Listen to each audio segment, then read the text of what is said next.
Hello guys, ഇതാണ് എൻ്റെ വീട്. ഈ വീടിനുള്ളിൽ ഒരു കുഞ്ഞു വീടുണ്ട്. അതാണ് നമ്മുടെ തൊപ്പിക്കിളികളുടെ വീട്. ഈ കാണുന്ന മണി പ്ലാന്റിലാണ് ആ കൂട് കൂട്ടിയിരിക്കുന്നത്. ഇതാണ് നമ്മുടെ തൊപ്പിക്കിളികളുടെ മുട്ടകൾ. ഇതാണ് തൊപ്പിക്കിളി. ഇവൾ നമ്മളെ കാണുമ്പോൾ ഒരു പേടിയുമില്ല, നല്ല ഇണക്കത്തിലാണ്. പിന്നെ പുറത്തുനിന്ന് ആൾക്കാർ വരുവാണെങ്കിൽ ഇത് പറന്നു പോകാറുണ്ട്. അപ്പം ഇതാണ് നമ്മുടെ അതിഥി. എന്ത് ക്യൂട്ടാണ്.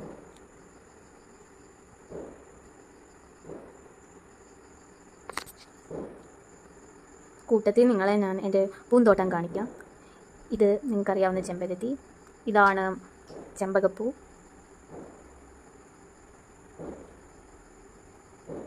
ഇത് ശംഖുപുഷ്പം. ഈ ഫ്ലവറിൻ്റെ പേരെനിക്കറിയില്ല. നിങ്ങൾക്കറിയാമെങ്കിൽ നിങ്ങൾ കമൻ്റ് ഇട്. നല്ല ഭംഗിയുള്ള കുഞ്ഞു പൂക്കളാണ് ഇതിനുള്ളത്. നെക്സ്റ്റ് നന്ദിയാർവട്ടം. ഇത് നമ്മുടെ കോളാമ്പിപ്പൂവാണ് ഈ ഇലകൾക്കിടയിൽ ഒളിച്ചിരിക്കുന്നത്. ഇതാണ് നമ്മുടെ കോളാമ്പിപ്പൂ. ഇത് നമ്മുടെ ചെമ്പരത്തി. ഇത് ഇവിടുത്തെ മാവാണ്. മാവെല്ലാം പൂത്ത് നിൽക്കുകയാണ്. കുഞ്ഞു മാങ്ങകളുമുണ്ട്. നിങ്ങൾക്ക് ഈ വീഡിയോസ് ഇഷ്ടമായെങ്കിൽ like, share and subscribe. Thank you.